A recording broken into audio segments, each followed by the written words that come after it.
முருக முருகனுடைய திருவருளாலும் ஆருய நண்பர்களாகிய உங்களுடைய அன்பினாலும் தொடர்ந்து கந்தர் அலங்கார பாடல்கள் ஒவ்வொன்றாய் பார்க்கின்ற நற்பேற்றினை நாம் பெற்று இருக்கின்றோம். அதன் தொடர்ச்சியாக இன்றைக்கு நாம் பார்க்க இருக்கின்ற பாடல் எண் 46. பாடலை மட்டும் ஒரு முறை படித்து விடுகிறேன். நீயான ஞான வினோதம் தனை என்று நீ அருள்வாய், சேயான வேல் கந்தனே செந்திலோய், சித்திர மாதர் அல்குல் தோயா உருகி பருகி பெருகி துவழும் இந்த மாயா வினோத மனோ துக்கமானது மாய்வதற்கே. இந்த உலகமே ஒரு நாடக மேடை. இந்த நாடக மேடையில நாம் எல்லாம் குழந்தைகளாக நாம் விளையாடி கொண்டிருக்கிறோம். ஆனா நாம் இருக்கிற அந்த உடம்பு இருக்கே, இது பேரு ஒரு ஊன குடிசை. ஏனென்றால் எந்த நேரமும் அது விழுந்துவிடும். ஆனா அதை பற்றி அறியாமல் மாயையில் உழன்று கொண்டு நாம் இதை நிலையானது என்று கருதி வாழ்ந்து கொண்டிருக்கிறோம். திருவள்ளுவர் சொல்கிறார், பொருள் அல்லவற்றை பொருள் என்று உணரும் மருளானாம் மானா பிறப்பு. பலமுறை சொல்லியிருக்கிறோம். நாம் பிறவிகள் எடுத்துக்கொண்டே இருக்கிறோம். எத்தனையோ நூற்றுக்கணக்கான ஆயிரக்கணக்கான பிறவிகள். ஏனென்றால் நம்முடைய எல்லா பிறவிகளுக்கும் காரணம் நம்முடைய அஞ்ஞானம். அந்த அஞ்ஞானத்தின் விளைவாக நாம் செய்கின்ற செயல்கள், நம்முடைய இந்திரியங்கள் ஒவ்வொன்றும் அதனுடைய போக்கிலே நம்ம இழுக்கின்றன. அப்புறம் மனம், செயல், உரை, இந்த மூன்றும் நம்முடைய கட்டுப்பாட்டுக்குள்ள இல்லை. அப்ப அந்த அறியாமையாகிய அஞ்ஞானத்தில் நாம் மூழ்கி இருப்பதனாலே நம்முடைய செயல்கள் எல்லாம் நம்முடைய பிறவிக்கு வித்துகளாக வந்து வருகின்றன. இன்னொன்னு என்ன பண்றோம்னாக்க, இந்த உடம்பு நிலையில்லாதது, இதை நிலை என்று கருதுகிறோம். இல்லாதவற்றை நிலையின என்று உணரும் புல்லறிவாண்மை கடை. வடமொழியில மாயை, தமிழ்ல மருள்னு பேர். அருள், அதுக்கு எதிர்ப்பதம் மருள். அப்ப அந்த மருள் என்கின்ற அஞ்ஞானம் தொலைய வேண்டும் என்றால் அதற்கு முருகனுடைய திருவிளையாடலாகிய அந்த ஞான விளையாட்டு வேண்டும். இதுல 2 வகை விளையாட்டு சொல்றார். நீயான ஞான வினோதம் அப்படின்னா ஞான விளையாட்டு. கீழே மாயா வினோதம், மாயையினுடைய ஈர்ப்பினாலே நாம் விளையாடி கொண்டிருக்கின்ற இந்த அறியாமை மிகுந்த இந்த விளையாட்டு. இந்த அறியாமை மிகுந்த விளையாட்டினால உண்டாவது என்ன? துக்கம்தான். இந்த துக்கத்தை மாய்க்கணும்னா அதை கொண்டு அழிக்க வேண்டும் என்றால் அதற்கு முருகனுடைய திருவருள் ஒன்றே வழி. இப்ப நம்முடைய உலக வழக்குல டாக்டர் வேற, மருந்து வேற. டாக்டர்கிட்ட போறோம், அவர் எல்லாம் பாக்குறாரு, பார்த்து ஒரு பிரிஸ்கிரிப்ஷன் எழுதி தர்றாரு. அவரே மருந்து அல்ல. ஆனா முருகனே தான், அவன் தான் டாக்டர், அவன் தான் மருந்து. நீயான ஞான வினோதம். அப்ப மருத்துவர் வேறு மருந்து வேறு என்ற நிலை இல்லாமல், நீ நான் என்கின்ற வேறுபாடு இல்லாத அந்த நம்ம இந்த துவைத்த நிலை போய் ஒரு அத்வைத்த நிலையில முருகன் நம்ம ஆட்கொள்ள வேண்டும். அப்படி ஆட்கொள்ளணும்னா நமக்கு அன்பால் ஒரு அன்பு வேண்டும். ஆனா இப்ப நம்ம என்ன பண்றோம்னாக்க அதை பத்தி யோசிக்கிறதே இல்லை. இந்த உடம்பை நிலையான என்று கருதி வாழ்க்கையில துக்கப்படுகிறோம். அந்த துக்கத்துக்கு 3 விஷயங்கள் சொல்றாங்க. ஒன்று, நம்முடைய உறவினர்கள், நம்முடைய பெற்றோர்கள், மனைவி, உடன் பிறந்தவர்கள், இவங்க இறந்து போனா நாம் அழுகிறோம். 2வது, நம்முடைய பொருட்களை இழந்தா நாம் துக்கப்படுகிறோம். அதே போல நமக்கு நோய் வந்தா துக்கப்படுகிறோம். ஆனா இவையெல்லாம் ரொம்ப ஒரு அறியாமை என்று அருணகிரிநாதர் சொல்கிறார். ஏனென்றால் நாம் கவலைப்பட வேண்டியது பெருசு. நம்முடைய இந்த பிறவியில் இவள் மனைவி, இந்த பிறவியில் இவர் தந்தை தாய். ஆனால் எந்த பிறவி வந்தாலும் அம்மையும் அப்பனுமாக இருக்கின்ற முருகப்பெருமானிலிருந்து நாம் பிரிந்து இருக்கிறோம்ல, அவனோடு ஒன்று சேர்கின்ற காலம் என்று எண்ணாமல் நாம் இந்த பொழுதை வீணாக கழித்துக் கொண்டிருக்கிறோம் என்கின்ற அந்த பிரிவு உணர்ச்சி நமக்கு இல்லை. ஒருத்தர் இறந்து போயிட்டா உட்கார்ந்து அழுகிறோம்.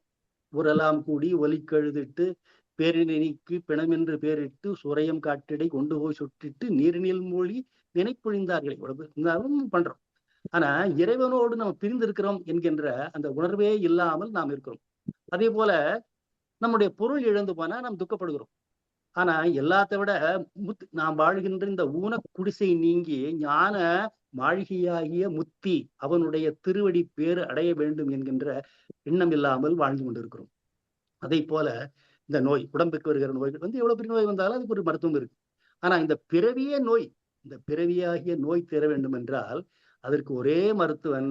இப்ப மற்றதுக்கெல்லாம் ஸ்பெஷலிஸ்ட் இருக்காங்க, ஒரு போன் ஸ்பெஷலிஸ்ட், அந்த ஸ்பெஷலிஸ்ட் எல்லாம் இருக்கிறாங்க. ஆனா இந்த பிறவியாகிய நோய் தொலைவதற்கு முருகனுடைய திருவருளன்றி வேறில்லை. அவன்தான் மருத்துவன், அவன்தான் மருந்து. ஆக அவனுடைய ஞான விளையாட்டை விளையாடினோம் என்று சொன்னால் நமக்கு இந்த துக்கமானது மாய்ந்து விடும். ஆனா நம்ம இந்த உலக வாழ்க்கையில் ஈடுபட்டு என்ன பண்றோம்னாக்க, பெண் இப்ப ஒரு டாக்டர்கிட்ட போறோம், நமக்கு ஒரு மல்டிபிள் டிசீஸ் இருக்கு. ஆனா அதுல ஒரு ரொம்ப ப்ரொனவுன்ஸ்டா ஒரு ப்ராமினென்ட்டா இருக்கிற நோயை சொல்றோம். அப்ப எனக்கு வயிற்று வலி இருக்கு, தலைவலி இருக்கு, முட்டி வலி இருக்கு. ஆனா எனக்கு ரொம்ப தொந்தரவு தருகிற வலி என்னது? வயிற்று வலி. அப்ப போனா டாக்டர் எனக்கு வயிற்று வலிக்குது அப்படின்னு முதல்ல சொல்றோம். அத வடமொழியில உபலட்சணம் சொல்லுவாங்க. அது சொல்கிற பொழுது மற்ற நோய்களையும் சேர்த்து சொல்வதை போல. அதுபோல இங்கே அவர் எதை பத்தி சொல்றாருனாக்க, பெண்ணாசை என்கின்ற ஒரு நோயை பத்தி சொல்றார். அவங்க யாரு? ஒழுக்கம் அற்ற, அதாவது நம்முடைய குலப்பெண்கள் அல்ல. பிறரை வஞ்சிக்க வேண்டும் என்பதற்காக அலங்காரம் செய்து கொண்டிருக்கின்ற அந்த பெண்களுடைய அந்த இன்பத்திலே தோய்ந்து உருகி பருகி பெருகி துவழும் இந்த மாயா வினோதம். இப்ப நாம் விளையாடுகின்ற இந்த விளையாட்டு எதுனாக்க பெண்ணின்பம், பெண்ணாசை என்கின்ற அந்த நிலையில இருந்து அவருடைய அந்த உடல் இன்பத்திற்காக அதிலே தோயா அப்படின்னா தமிழ்ல செய்யா என்னும் வாய்பாட்டு வினையச்சம் இருக்கு. இப்ப தோயான தோய்ந்துன்னு அர்த்தம். மழை பெய்யா வாழ்வித்ததுனாக்க மழை பெய்து வாழ்வித்ததுன்னு பேர். அதுபோல இங்க அல்குல் தோயான பெண்ணினுடைய அந்த பிறப்புறுப்பில நான் நன்கு தோய்ந்து அதிலே மனம் ஈடுபட்டு உருகி அந்த இன்பத்தை நுகர்ந்து பருகி பருக பருகினாச்சுனாக்க அந்த இன்பம் பெருகுது. இப்ப அது வேற கான்டெக்ட்ல சொல்றாரு வந்தவொடனே, அரிதொரும் அறியாமை கண்டற்றால் செறிதோறும் காமம் செய்யிழை மாட்டு அவளை நெருங்கும் தோறும் நெருங்கும் தோறும் காமம் பெறுகிறது என்று குடும்ப பெண்களை பத்தி சொல்றாரு. அதுபோல இந்த சித்திரமாதருடைய அல்குல்ல தோய்ந்து உருகி பருக ஆகுதுனாக்க அந்த இன்பம் பெறுகிறது. அப்படி ஆன உடனே மற்ற எல்லா விதமான நம்முடைய செயல்கள் அற்றுப்போகின்றன. நாம் செய்ய வேண்டிய கடமைகளை மறந்து விடுகின்றோம், குடும்பத்திற்கு செய்ய வேண்டிய நற்காரியங்கள் மறந்து விடுகிறோம். நம்ம என்ன பண்றோம்னா அதிலே ஈடுபட்டு நாம் துவண்டு போகிறோம், செயலற்று போகிறோம். இந்த மாயா வினோதம், இந்த உடம்பினால் நாம் விளையாடுகின்ற இந்த விளையாட்டை நீக்கணும் அப்படின்னா வரணும். இப்ப நான் முதல்ல சொன்ன மருள்னா இருள்னு, முருகன் தான் அந்த டாக்டர். இப்ப சூரியன் வேற, வெளிச்சம் வேற இல்லை. சூரியன் வந்த உடனே இருட்டு அது காணாமல் போய்விடுகிறது. அதை போல முருகனுடைய திருவுருளை நாம் நாடினோம் என்று சொன்னால் அவன் நமக்கு ஓடோடி வருவான். திருமுரு ஆற்றுப்படையில கூட ஒரு 6 தலங்களை பார்ப்பதற்காக அடியவர்கள் போறாங்க. அப்ப அவரு சொல்றார், நீ எப்பொழுது இந்த உலக வாழ்க்கை என்கின்ற இன்பத்தில் தோயாமல் அதிலிருந்து விலகி யாத்திரை சென்று ஒவ்வொரு தலங்கள் தோறும் சென்று முருகனை பார்க்க வேண்டும் என்று எண்ணி விட்டாயோ, இன்னே பெரிதினி முன்னியவனே, அதுக்கெல்லாம் இப்பவே அட் திஸ் வெரி மோமெண்ட் உனக்கு கிடைக்கும். முருகன் அதை போன்ற ஒரு அருளாளி. அவன் எப்படின்னா, நாம் செய்கின்ற ஒரு விஷயத்துக்கு அவன் 10 மடங்கு செய்வான். நம்முடைய கரத்தை உயர்த்தி முருகா என்று சொன்னால் அவன் காததோறும் ஓடி வந்தது. இங்கு நம் இல்லங்கள் தோறும் எழுந்தருளி செங்கமல பொற்பாதம் தந்தருளும் சேவகன் அவன். அவன் பேரரசனாக இருந்தாலும் நம்முடைய சேவகனைப் போல நம்முடைய இல்லங்கள் தோறும் நமக்கு தருவான். ஆனால் அது போன்ற ஒரு அந்த அருள் உள்ளம் உண்டாவதற்கு இந்த உலக வாழ்க்கையிலே நாம் ஈடுபட்டு கொண்டிருக்கின்ற இந்த இன்பம் விடுவதில்லை. இதுவே நிலையானது என்று கருதி இதிலே தோய்ந்து கொண்டிருக்கிறோம். அப்ப இப்போ ஒரு பிள்ளைக்கு அவன் என்ன பண்ணுவானாக்க, நம்முடைய மனம் அவன்பால் தோய்கிறதா, அந்த இன்பத்தை விரும்புகிறதா, இந்த உடல் இன்பத்தை நீங்கி திருவடி இன்பத்தை நாடுகிறதா என்று தெரிந்தவுடனே, இப்ப ஒரு குழந்தைக்கு செரிமானம் இருந்தாதான் நல்ல உணவு தர முடியும். இப்ப செரிமானம் இல்லாம கொடுத்தா அது என்ன ஆகும்? அது பசியின்மை உண்டாக்கிடும். அது மாதிரி இல்லாம என்னன்னாக்க முருகன் எப்பொழுது அவன்பால் நாம் அன்பு கொண்டு அவனுடைய திருவடியிலே தோய வேண்டும், நாம் அவனை பிரிந்து வருந்துகிறோம் என்கின்ற நிலையை உணர்ந்து கொண்டான் என்றால் அவன் உடனே ஓடோடி நமக்கு தருவான். அப்ப முருகன் விளையாடுகின்ற விளையாட்டு ஞான வினோதம். நாம் குழந்தைகள், ஆனால் நம்மோடு குழந்தையாக நின்று அவன் நம்மை சேர்த்துக் கொள்வான். அவன் குமர குருபரன் இல்லையா? அவனும் ஒரு குழந்தை. அந்த குழந்தையாக இருக்கிற அவன் ஞானமே வடிவான அந்த வேலை ஏந்தி கொண்டிருக்கிற கந்தன்னாக்க 6 திருமேனிகளும் ஒன்றாக பொருந்தினு பேர். அந்த சரவண பொய்கையிலே முருகன் 6 உருவங்களாக தோன்றின உடனே பார்வதி தேவி வந்து தொட்ட உடனே 6 தலைகளும் ஒரு உடம்புமாக வந்தான். அப்ப 6 திருமேனிகளும் ஒன்றாக பொருந்தியவன் தான் கந்தன். அவன் வந்து வேற எங்கேயும் இல்ல. அவன் நமக்கு அருள் பாலிப்பதற்காக செந்தில் பதியில அவன் வந்து உரைகின்றான். அப்ப நாம் அவனை வந்து எளிதாக அடையலாம். அவன் அருளாளன். அவர் வந்து ஏழைக்கு எளியவன், அருளாளன். யார் யார் அடியவர்களாக இருந்து அவன்பால் அன்பு கொள்கிறார்களோ அவரிடம் வந்து நம்முடைய இந்த மாயா வினோதமாக விளையாடுகின்ற இந்த விளையாட்டில் உண்டாகிற துக்கமாகிய பிறவி பிணியை அவன் மாய்த்து விடுவான். அப்ப இந்த பிறவி தொடர் அற்று போக வேண்டும் என்று சொன்னால், அதனால் உண்டாகின்ற துக்கம் மாய வேண்டும் என்று சொன்னால் அதற்கு அவன் தான் வரணும். அதனால எடுத்தவுடனே தான் கேட்கிறார், நீயான ஞான வினோதம் தானே என்று அருள்வாய். எப்போது நீ வருவாய்? நீ வேற, மருந்து வேற இல்லை. நீதான் ஞானம், நீதான் ஞானாகரன். அப்ப ஞானாகரன் ஆகிய நீ வந்து என்னுடைய இந்த துக்கம் நிறைந்த மாயா வினோதத்தை மாற்றி ஞான வினோதமாகிய ஞான இப்ப இந்த இருவகை விளையாட்டுகள். இப்ப நாம் இந்த உடம்பிலே வாழ்கின்ற இந்த செயல்களை செய்யறோமோ அதுதான் பிறவிக்கு வித்தாகிறது. இந்த செயல்களே மீண்டும் மீண்டும் இந்த பிறவி சங்கிலி தொடர்வதற்கான ஒரு வித்தியாக அமைகிறது.